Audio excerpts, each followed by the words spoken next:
साथी, हमारे भाई, हमारी बहनगण, आप सबों को सबसे पहले हम लोग अपने पूरे संगठन के माध्यम से अभिनंदन करते हैं, आभार करते हैं और आपका धन्यवाद करते हैं कि आज चुनाव में जो भी परिणाम हमें हासिल हुए उनमें कहीं ना कहीं आप सबों का बहुत योगदान रहा।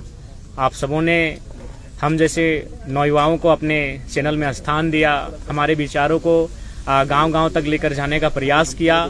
इसके लिए आप सबों का हम लोग तहे दिल से आभार प्रकट करते हैं, अभिनंदन करते हैं। और साथ ही साथ आज ही हमारे 18 जून है, यानी एक साल पहले ही हम लोगों ने राजनीतिक इलेक्ट्रल पॉलिटिक्स में कदम रखने का घोषणा किए थे, फैसला किए थे बलियापुर की मिट्टी से। तो आज साल भर हुए, उसको भी लेकर हम लोग शुभकामनाएं सबों को। और साथ ही साथ झारखंड के तमाम मतदाताओं को आभार करते हैं जिन्होंने हमें पहले चुनाव में फर्स्ट अटेम्प्ट में एज ए हमारे सभी प्रत्याशी निर्दलीय लड़े और उनको लगभग 8.5 लाख के आसपास मत प्राप्त हुए। इसके लिए पूरे झारखंड के जनमानस का आभार व्यक्त करते हैं।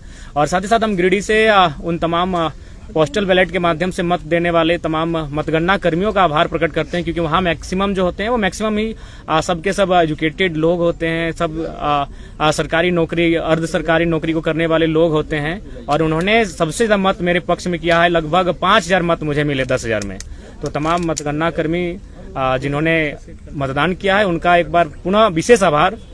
और बाकी इस राज्य की जनता का बहुत बहुत आभार, जिनके माध्यम से आज हमें एक हौसला मिला है, एक नई ऊर्जा मिली है। और साथ ही साथ हम लोग आशा करते हैं, उम्मीद करते हैं कि जिस उम्मीद के साथ राज्य के जनमानस, राज्य की जनता हम लोग पर आस जता रही है, उस पर हम लोग खरा उतरने के लिए आगामी विधानसभा के चुनाव में मजबूती के साथ शिरकत करेंगे।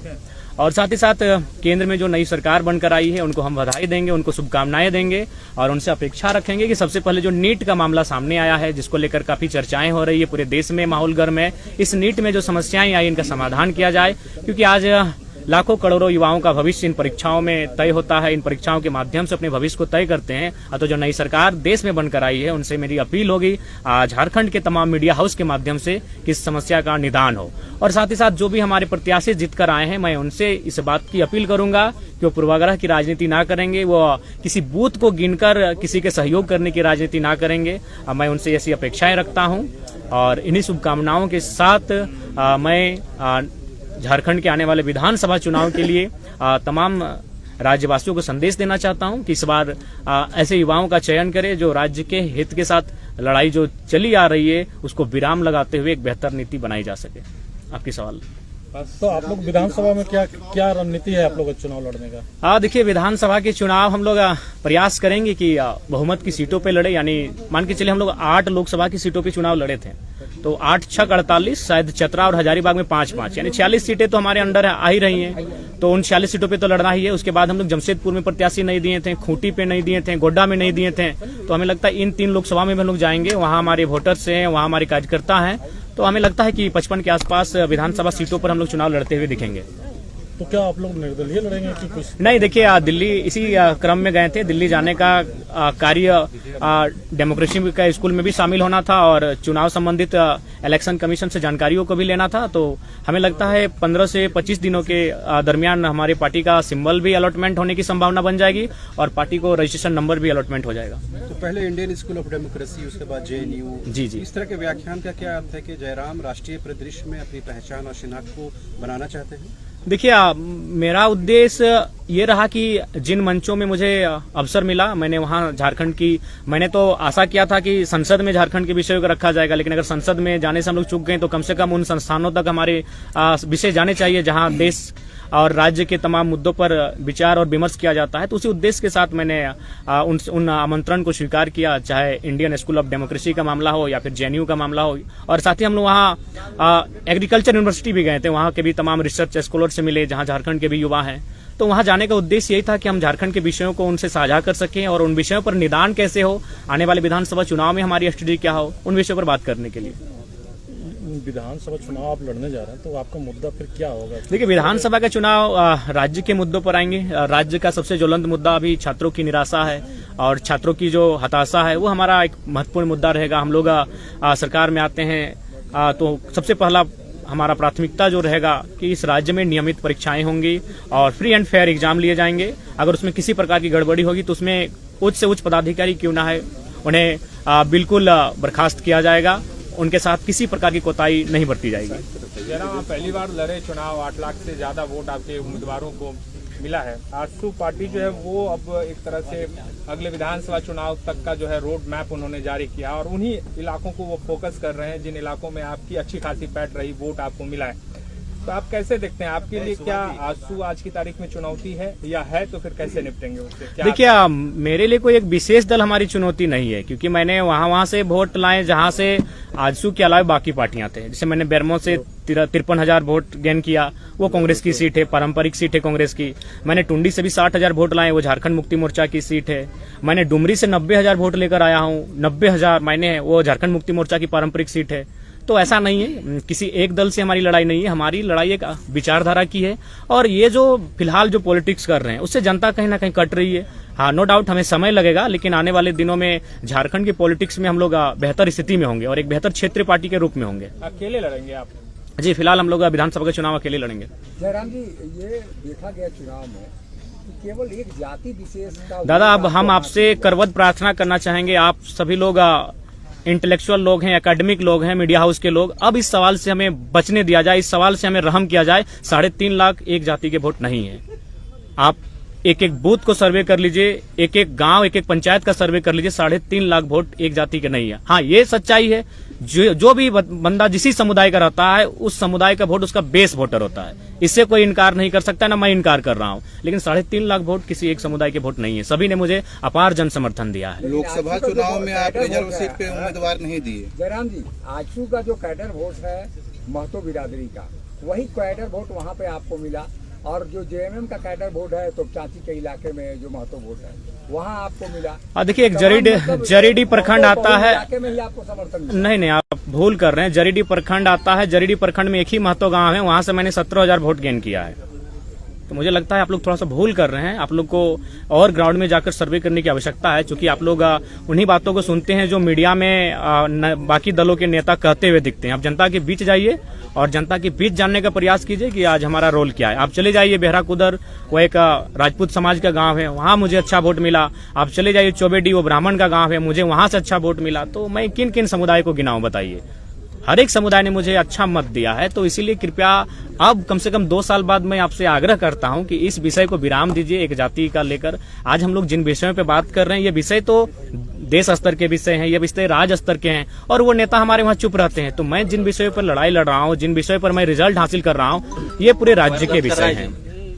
रिजर्व सीट पे आप लोकसभा चुनाव नहीं लड़े? नहीं दादा, लड़े। 2 रिजर्व सीटों पे हम लोग चुनाव लड़े। सिंहभूम में हम लोग हो समुदाय के साथ गए, दुमका में हम लोग संथाल समुदाय के साथ गए, और सिंहभूम के हमारे प्रत्याशी लगभग 50,000 वोट लेके आए। 44 के 45,000 वोट था। जहाँ जेएमएम का उम्मीदवार नहीं, ऐसा कुछ नहीं है, ऐसा कोई प्लानिंग नहीं है। हम लोग ये देखें कि हम लोग वोटर्स कहाँ हैं, कहाँ हमारे केडर हैं, जहाँ चुनाव में काम हो सकता है। गोड्डा में भी हमारे थे, लेकिन वहां तक हम लोग पहुंच नहीं पाए, प्रत्याशी नहीं मिल पाया। तो ऐसा नहीं है। हम लोकसभा चुनाव में आप सामान्य वर्ग के कैंडिडेट्स को बहुत न के बराबर उतारे। देखिए, एक्चुअली देखिए, लोग विधानसभा चुनाव में दिखेंगे निसंदेह। हम लोग गोड्डा के लिए भी प्रीफर किए थे कि उस सीट पर हम लोग सामान्य प्रत्याशी को रखें, लेकिन नहीं प्रत्याशी सामने आया। देखिए, सामान्य वर्ग कहीं ना कहीं थोड़ा सा आज के मैंने डेट में भी संपन्न है, तो इसलिए थोड़ा सा लेट लगे। उस समुदाय के बीच हमें आने में थोड़ा लेट लगेगा, लेकिन वे भी दिल खोल के तैयार हैं कि ये बच्चे जो आ रहे हैं राजनीति में, उनका स्वागत करेंगे। तो निसंदेह सामान्य वर्ग के लोग भी हमारा स्वागत करेंगे, उनके बीच भी हम लोग जाएंगे। गांडे उपचुनाव भी था, फिर क्यों नहीं लड़े उस पे? गांडे उपचुनाव हम लोग इसलिए नहीं लड़ पाएंगे, लोकसभा का चुनाव भी उसी तारीख को था और हम लोग नहीं मैनेज कर पाए, क्योंकि हमारा व्यवस्थित कोई टीम नहीं था, और व्यवस्थित टीम नहीं होने के कारण हम लोग इन चीजों को हैंडल नहीं कर पाए। एक अच्छा मौका था, क्योंकि आपके समर्थक आपको मुख्यमंत्री के तौर पर देते थे। चुनाव लड़ेंगे। देखिए, मैंने शुरुआत में ही कहा था, यहीं पर मेरा प्रेस कॉन्फ्रेंस था और आपके बीच ही मैंने कहा था कि मैं लोकसभा का चुनाव अपनी मर्जी से लड़ूंगा, और गिरिडीह लोकसभा को मैंने प्रीफर किया था, धनबाद लोगों की मांग थी। लेकिन विधानसभा का चुनाव हम लोग प्रयास करेंगे कि जनता की राय के आधार पर लड़ेंगे। तो फिलहाल तय नहीं हो पाया है, लेकिन उम्मीद है कि यह बहुत जल्द तय हो जाएगा और कि विधानसभा का चुनाव हम कहां से लड़ें। जयराम जी, युवाओं को काफी आपसे उम्मीद है, और वो लोग शिक्षा को लेकर, जैसे पेपर लीक हो रहा है, उसको लेकर आपसे काफी उम्मीद रखते हैं, और चूंकि आप चुनाव लड़ चुके हैं तो आगे की क्या रणनीति होगी आपको? देखिए, 2018-21 का डिग्री अभी तक मुक्ति नहीं किया गया।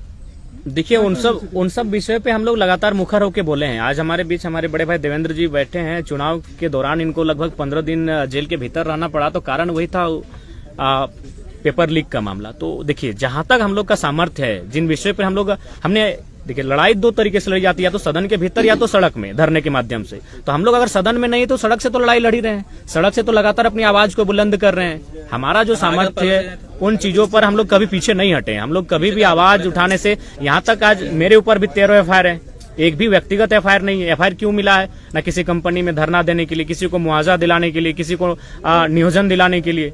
तो ऐसा नहीं, हम लोग तो जनता के लिए अपना सर्वस्व निछावर कर चुके हैं। उतना छोड़िए, आज हम लोग घर का दृश्य नहीं जानते कि मेरे घर का दृश्य क्या है।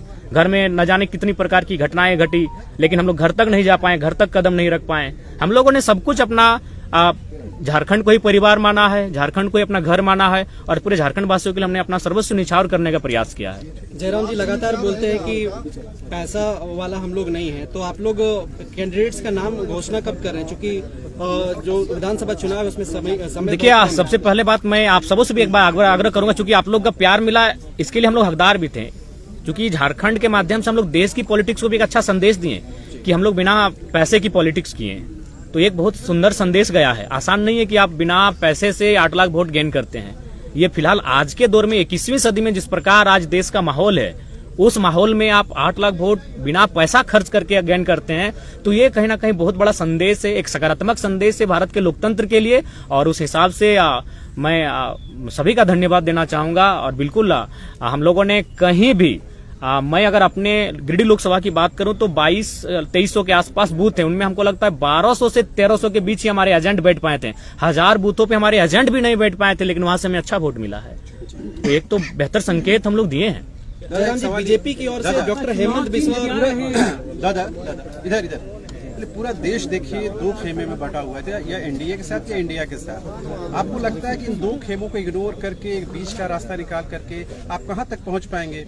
आपको लगता है कि प्री पोल भले ना हो मगर पोस्ट पोल अलायंस आपको करना पड़ेगा चुनाव के बाद? देखिए, अगर ऐसी स्थिति आती है तो हम लोग एक रायशुमारी करेंगे, जनता के बीच जाएंगे। जनता के बीच जाने में हमें समय नहीं लगता है, हम लोग ऊर्जावान हैं और जनता से इस राय को लेकर चलेंगे कि भाई आपने हमें मत दिया है, अगर ऐसी नौबत आती है तो जनता की राय से होगा। लेकिन फिलहाल हम लोग चुनाव अपने बूते लड़ेंगे, अपने सामर्थ्य के दम पर लड़ेंगे। सोशल मीडिया में चर्चा चल रहा है कि जयराम जी बीजेपी के साथ जा सकते हैं। देखिए, सबसे पहला बात, ऐसा कोई बात नहीं है। अब देखिए, लोग तो बहुत सारी कहानियां बनाएंगे, बहुत सारी किस्से भी सुनाएंगे आपको। मोदर बाबू एक PhD स्कॉलर हैं, एक राज्य की एक ऊंची सेवा को दे चुके हैं। और हम लोग चूंकि युवा है, हमारे मुख से त्रुटिपूर्ण बातें कभी निकल सकती है, लेकिन उनको एक सज्जन व्यक्ति हैं। अगर वो इस प्रकार की बच्चों जैसी चुनौतियां दे रहे हैं तो मुझे लगता है थोड़ा सा लिमिट में ही चुनौतियां दें, नहीं तो अगर स्वीकार कर लिए तो फिर दिक्कत उन्हीं को होगी और जोरदार दिक्कत होगी। देखिए, उन्हीं का सवाल जो उन्होंने सवाल किया था, देखिए ढोलू महतो का सवाल, देखिए एक बात सुनिए, क्या समर्थन, क्या ढोलू महतो का विधानसभा बागमारा है, वहां चंद्रप्रकाश चौधरी जी हमसे 40,000 वोट से लीड करते हैं। तो अगर ढोलू को मेरा समर्थन होता तो हम 40 से लीड करते हैं। अगर ढोलू जी का समर्थन हमको होता, हम वहां 46,000 वोट लाएं, बहुत अच्छा लाएं, क्योंकि बागमारा एक शहरी क्षेत्र है प्लस ढोलू का क्षेत्र है, वहां से एक नया लड़का 47,000 वोट लाता है, ये बहुत बड़ी बात है। अगर उनका समर्थन होता तो कम से कम मेरा 70 से 75 होना चाहिए था। चीजों को समझिए, हम वहां तीसरे पायदान पर हैं। अतः बागमारा विधायक जो वर्तमान में सांसद बन चुके हैं, उनका कोई संबंध नहीं रहा है। ये एक मीडिया में आया था, लेकिन वो सच्चाई नहीं है। विधानसभा चुनाव में सामान्य वर्गों को क्या टिकट देना? बिल्कुल, क्यों नहीं है। हर एक वर्ग, हर एक तबका, सबके साथ लेकर चलना है। अरे हम लोग बिल्कुल देंगे। आज होश हवास में इतने मीडिया कर्मियों के माध्यम से कह रहे हैं, स्वर्ण वर्ग को भी हम लोग विधानसभा में उतारेंगे। और बाकायदा हम लोग चाहेंगे कि एकेडमिक लोग आए, कुछ पत्रकारिता से भी लोग आए। हम तो सनिदा को ऑफर कर रहे हैं, गोड्डा की किसी एक सीट को चयन करें। अभी 6 महीना का समय है, गोड्डा, महागामा, पोड़ाहाट, एक सीट का चयन करें। हम आपके सामने कह रहे हैं, अगर सनिदा एक सीट का चयन करते हैं गोड्डा से तो हमारे प्रत्याशी होंगे। उम्मीदवार या फिर गैर खते? देखिए, हाँ, सवाल कर रही है दीदी, आपके जितने कैंडिडेट थे लगभग तीसरे पायदान पर रहे, बहुत मेहनत की है सनिदा। उनको फिर से मौका? देखिए, ये संगठन तय करेगी। पहला बात तो उनको हम लोग सांसद मान चुके हैं, तो वे सांसद की तैयारी कर ही रहे हैं। 2029 में निश्चय ही सांसद बनेंगे, लेकिन उसके बावजूद अगर संगठन को लगा कि वे विधानसभा में आने चाहिए तो संगठन जैसा तय करेगी, संसदीय बोर्ड जो तय करेगी। दिया था कि जो सांसद का चुनाव लड़ेंगे वो विधायक नहीं लड़ेंगे। हाँ, ये हमने इसलिए कहा था कि हम लोग सत्ता के विकेंद्रीकरण की बात कर रहे हैं, नए नए चेहरों की बात कर रहे हैं, तो हम लोग चाहते हैं कि बाकी जो पार्टियां उनसे अलग पॉलिटिक्स करें। तो अगर जरूरत पड़ी उन प्रत्याशियों की तो हम लोग लेके आएंगे उनको विधानसभा में। जयराम जी, एक photo Indian school of democracy में आपका वायरल होता है विधायिका अम्बा प्रसाद। देखिए आप देखिए, सबसे पहला बात है, बातचीत हुआ उनसे आपकी? नहीं, ऐसा विशेष नहीं। आप झारखंड की विधायक हैं और मिली तो भाई झारखंड से बाहर हैं तो अपनत्व का भाव है, मिले उनसे, ऐसा बात नहीं है। लेकिन वो उनका भी निमंत्रण था, वो तो वहाँ जाने के बाद पता चला कि उनको भी निमंत्रण अच्छा, है। एक पीछे सवाल है हाँ। कि हार गए आप, ठीक है, फिर भी जाते जाते बहुत बड़ा संदेश दिए, लेकिन आपने समीक्षा किया, हाँ। कारण आपको क्या लगा? देखिए समीक्षा में कारण यही लगा कि इस बार जो देश का माहौल अभी भी इस बार रहा कि हम लोग देखिए, हम लोग वोट अपनी रास्ता कहाँ तैयार कर रहे थे। अगर मैं गिरिडीह लोकसभा की बात करूं तो 3.25 लाख से 3.5 लाख एनडीए वोटर हैं। एनडीए का प्रत्याशी कोई रहे, आपराधिक मामला रहे, वो अच्छा काम करे या ना करे, वो अगर पैरासूट से भी आए, अगर वो कन्याकुमारी और कश्मीर से भी अगर आके गिरिडीह में चुनाव लड़ता तो उसको 3 लाख 3.5 लाख वोट आते ही आते हैं। तो यानी एक वोट आपका था एनडीए का जो 3.5 लाख के आसपास खड़ा हो रहा है। प्रत्याशी से कोई मतलब नहीं, अच्छा है बुरा है, काम करे ना करे कोई मतलब नहीं है। और ठीक उसके उल्टा भी 3 लाख वोट खड़ा है कि हम एनडीए को नहीं देंगे। तो उन 3-3 लाख वोटों के बीच अगर जयराम महतो 3.5 लाख वोट कर ले आता है तो बहुत बड़ा कलेजा, जिगर और बहादुरी का काम है। हम लोग एक जो नई पहचान बनाए, बहुत चैलेंजिंग विषय था, क्योंकि आप किसी भी लोकसभा में देख लीजिए 3 लाख वोट एनडीए का है और 3 लाख ठीक इस विचारधारा के विपरीत वोट है। और उस भीड़ में आप एंट्री करते हैं बिना किसी संसाधन के, बिना किसी बूथ मैनेजमेंट के, बिना किसी टीम के, और आप उसी के अनुपात में वोट लेके आते हैं। ये हमारे लिए गौरव का विषय है। देखिए, हम उन्हीं के सवाल पे चलेंगे। थोड़ा सा हालांकि आपको खराब लग नहीं, खराब नहीं लगेगा, क्योंकि जो हम लोग महसूस कर रहे हैं कि आप विधानसभा चुनाव में अब उतर रहे हैं। अब बात है शहरी क्षेत्र का, ठीक है, ग्रामीण क्षेत्रों में आपकी पकड़ है, लेकिन शहरी क्षेत्र जो है, जो बाहरी भीतरी का एक धब्बा आप पे लग गया है, इसको कैसे आप धोएंगे? देखिए, एक बात हम स्पष्ट कह रहे हैं, ये लड़ाई बाहरी भीतरी की कब रही। हमने ये कहा कि जिस प्रकार, अच्छा एक बात बताइए, आज भारतीय जनता पार्टी जिसकी आप बात करते हैं, उड़ीसा में उन्होंने किस आधार पर चुनाव जीता, क्या किसी को आइडिया है? क्योंकि लोकसभा का चुनाव था, इसलिए उड़ीसा का मैसेज किसी तक नहीं आया। भारतीय जनता पार्टी ने किस बेस पे उड़ीसा का चुनाव जीता? अभी कहाँ 5 बार के सीएम पटनायक जी 5 बार के काबिल सीएम को पटकनी दिया, क्या आधार था? पांडियन, बीके पांडियन, जो कह सकते हैं कि चूंकि ये तो विवाहित शायद नहीं है माननीय मुख्यमंत्री, मुझे उतनी जानकारी नहीं, उनका बच्चा शायद नहीं है, तो उनको अडॉप्ट कर रहे थे एज ए सीएम। पांडियन कौन है? साउथ के हैं। बीजेपी उड़ीसा में क्या नारा देती है कि साउथ इंडियन उड़ीसा में नहीं चलेंगे। तो हम भी वही चाहते हैं कि कोई भी पूरे भारत के लोग यहाँ आए, अपना व्यवसाय करें, रहे खाएं, लेकिन नेतृत्व झारखंड के मूलवासी करेंगे। यही बीजेपी का नारा है। पब्लिक जनता को लेके आप क्या? जनता को हम स्पष्ट कहेंगे, बिल्कुल आप ये जो भाव उत्पन्न हो रहा है, चूंकि हमारे भी लोकसभा में ये आया था कि जयराम जीतेगा तो आपको बस में बैठ के घर जाना होगा, बिल्कुल ये गलत बातें हैं। आप जहां रहते हैं, वहां आप जिस नौकरी को करते हैं, आप जहां लीगली तरीके से रहते हैं, स्वागत है आपका। हमारे लोग भी लगभग 16 से 18 लाख लोग प्रदेशों में रहते हैं, ऐसा नहीं है ये केवल भ्रम है। लेकिन हाँ, नेतृत्व का अवसर इस राज्य के लोगों को मिले, ये सबको स्वीकारना होगा।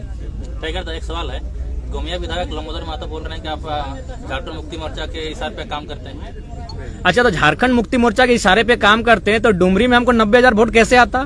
एक पीएचडी वाले व्यक्ति अगर इस प्रकार के बयान दे रहे हैं तो हमको लगता है उचित नहीं है। टुंडी में हमको 60,000 वोट फिर कैसे आ जाता? बेरमो जो महागठबंधन का सीट है वहां हमको 50,000 वोट कैसे आता? उपचुनाव में सीट नहीं, हमने स्पष्ट कहा है कि हमारा पहला चुनाव किसी की मौत पे नहीं लड़ेंगे। वहां स्वर्गीय जगन्नाथ महतो की मृत्यु हुई थी और हम लोग पहला चुनाव शुरुआत किसी की मौत से करें, ये हमारा, चूंकि हम लोग सिद्धांतिक पॉलिटिक्स करेंगे, चुनाव हार जीत से ऊपर। अगर हम लोग को केवल चुनाव ही फोकस होता तो मैं आपको बताना चाहूंगा, एक पार्टी ने तो हमको यहां तक कहा था कि अगर आप नहीं लड़ेगा तो देवेंद्र जी को मना दीजिए, आप एक लड़का हमको दे दीजिए चुनाव लड़ने के लिए, हम लोग को प्रत्याशी नहीं मिल रहा है। तो अगर हम लोग को सांसद बनना होता तो आज जयराम महतो के पश्चात आप नहीं बैठे होते, आज सांसद जयराम महतो के साथ आप बैठे होते, क्योंकि मुझे भी आइडिया है कि किस सीट को कौन निकाल सकता है। दोनों दलों ने हमें सीधा ऑफर दिया था, एकदम सीधा, दिल्ली से डायरेक्ट टेलीफोन था, एक से हमारा 18 मिनट टॉक हुआ था, एक से 4 मिनट 45 सेकंड टॉक हुआ था कि आप लड़िए हमारी, और ऐसा नहीं कि आप एक सीट से, क्योंकि हमने नेता नहीं रहे भैया, जनता का आशीर्वाद है, हम लोग जननेता हैं, किसी सीट से चुनाव लड़ने का मादा रखते हैं, 4-5 सीटों से चुनाव लड़ने का मादा रखते हैं। और उन्होंने वही ऑफर दिया था कि आप गिरिडीह से लड़िए, आपका मन हो धनबाद लड़िए, आपका मन हो रांची चले आइए। इसी से जुड़ा हुआ सवाल है, गांडे से भी आप नहीं होता है, मर्ज नहीं करेंगे अगर जीतते हैं चुनाव तो? जैसे देखिए, नहीं, हम लोग हाथ जीत से ऊपर की पॉलिटिक्स करने के लिए आए हैं, कोई मर्ज नहीं करेंगे दादा। पोस्ट अलायंस पर जनता के राय के बाद हम लोग सोचेंगे, लेकिन मर्ज कहीं नहीं होगा, क्योंकि हम लोग एक ऐसी पॉलिटिक्स कर रहे हैं कि जहां हम लोग रुकेंगे आने वाली पीढ़ी वहां से स्टार्ट करेगी। देखिए, पहले बात, अभी गिरिडीह अभी भी आप जाके देखिए, आप देवेंद्र दा का जहां कैंपेन वहां जाके देखिए, आज भी लोग अपने घरों में चावल इकट्ठा करके रखे हैं, आज भी लोग अपने घर में आलू और प्याज इकट्ठा करके रखे हैं। उस विश्वास का कत्ल नहीं होगा दादा। चुनाव हार जाएंगे, क्या होगा? यहाँ जीने के लिए कोई थोड़ी आया है, लेकिन उन भरोसे के साथ उन भरोसे का कत्ल नहीं किया जाएगा। हम लोग सैद्धांतिक पॉलिटिक्स करने आए बोले तो अगर हमको अपनी महत्वाकांक्षा होती हम संसद में होते। आज हम संसद में होते, जब 3.5 लाख वोट हम अकेले ला सकते हैं, अपने दम पर ला सकते हैं, तो दोनों पार्टियां हमें टिकट कर रही थी। आराम से एनडीए और यूपीए को चयन करते किसी सीट से और निकल जाते, संसद भवन में कमरा भी मिल जाता और झारखंड की समस्याओं को उस पार्टी से रख देते। लेकिन उस भरोसे का क्या होगा जो 85 साल की बूढ़ी महिलाएं आज खाना नहीं खा पा रही हैं। हम कई बार उनसे मिलने गए कि अभी चुनाव बहुत है, हम लोग अभी 29 साल के आगे भी चुनाव लड़ेंगे। रो रही हैं, 5-6 साल की बच्चियां रो रही हैं कि नहीं कैसे हार गए टाइगर। तो उस भरोसे को हम लोग कहीं ना कहीं दरकिनार नहीं कर सकते हैं। दुनिया चौधरी को मंत्रिमंडल में जगह नहीं मिला, उसका फैक्टर जयराम महतो को बता रहे हैं। देखिए उसका फैक्टर वो स्वयं है, इसलिए स्वयं है कि उन्होंने कभी नहीं कहा कि हम लोग उनका मुद्दा क्या होगा। उन्होंने एक ही चीज कहा कि जयराम से ऊपर है राम। और स्वाभाविक है, हम लोग इंसान है, राम जी हमसे ऊपर हैं, लेकिन क्या भगवान राम के नाम पर चुनाव लड़ना चाहिए? मुद्दे हैं लड़ने के लिए, आप उन मुद्दों पे लड़िए। अब तो मैंने राम को अल्लाह को दूर रखिए राजनीति से। कब तक इस देश की राजनीति को यूं ही मतलब धार्मिक उन्मान में लोग रखेंगे? हम चाहते हैं कि पढ़े लिखे नौजवान जब आ रहे हैं राजनीति में तो कम से कम राजनीति को शुद्ध रखें। इनमें उनका स्वयं दोष है। अगर उनकी स्ट्रेटजी होती, अगर वो गांव जाते हैं तो जयराम आते हैं क्यों रणभूमि में? अगर आज माननीय सांसद महोदय गांव जाते हैं, लोगों के बीच बैठते हैं, तो जयराम महतो क्यों आते हैं? एक 29 साल का लड़का जिसका अभी तक आज 1 साल हम लोग का पूरा हो रहा है पार्टी का मैंने निर्माण किया हुआ, 1 साल में यहाँ तक कैसे आता मैडम बताइए? कहीं ना कहीं उनकी खामियां हैं, उनको बोलिए। और साथ ही साथ सबको संदेश देंगे कि आपका जो पॉलिटिक्स करने का तरीका है उसको भी बदलिए। आप जनता से कटे हैं, आप में और जनता में अंतर है। आपका महल 18वें तल्ला पर है और जनता आज झुग्गी झोपड़ी में रहती है।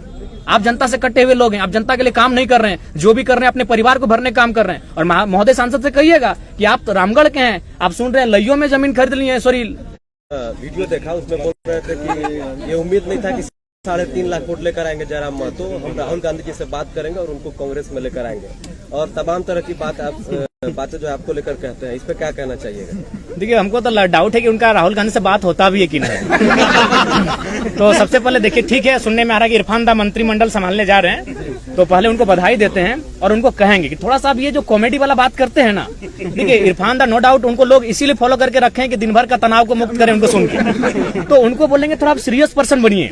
अगर आप मंत्रिमंडल में जाने वाले हैं आलम के स्थान पर, तो आपका विषय क्या होगा? अगर आपको नहीं मालूम है तो मैं आपको विषय देता हूं। आपका सबसे पहला विषय होगा कि जामताड़ा को साइबर क्राइम के धब्बे से मुक्त कराइए। सबसे बड़ा विषय आपका होगा। आपका दूसरा विषय होगा कि जामताड़ा की स्थिति देखिएगा, जामताड़ा के 95% जो पेशेंट होते हैं वो धनबाद आते हैं इलाज करने के लिए, और आप बतौलेबाजी करते हैं। आप रणधीर सिंह के साथ बतौलेबाजी करते हैं, तो कभी भानु प्रताप शाही से, तो कभी निशिकांत दुबे से। ठीक है, कटाक्ष कीजिए, लेकिन जो जेन्युइन समस्या है, जो गंभीर समस्या, उन पे बात कीजिए, उन पे काम कीजिए, उन पे रोड मैप तैयार कीजिए। तो उनको हमारा ये संदेश रहेगा।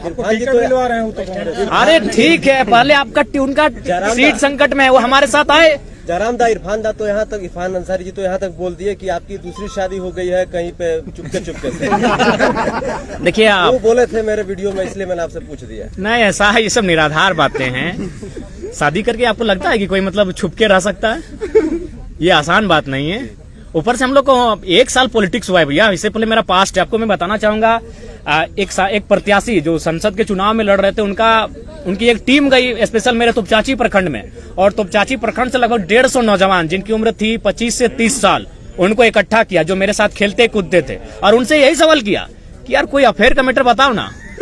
तो उन लोगों ने एक ही चीज कहा कि उस लड़के को हम लोग बचपन से जानते हैं, उसको 2 ही जगह देखें, एक अपने गांव से बस में बैठकर कॉलेज जाना, और दूसरा शाम को आके फुटबॉल खेलना, इसके अलावा उसको कहीं नहीं देखें।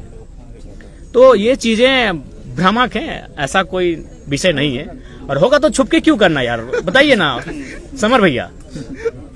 प्रेम, किसी ने प्रेम किया है तभी हम लोग का उत्पत्ति हुआ है। यहाँ जितने लोग बैठे हैं, जितने लोग खड़े हैं, अगर एक नर और नारी के बीच प्रेम हुआ है उनके मध्य, तभी हम लोग का सृजन हुआ है। तो प्रेम से मुकरना क्या, प्रेम से इनकार क्यों करना? प्रेम करने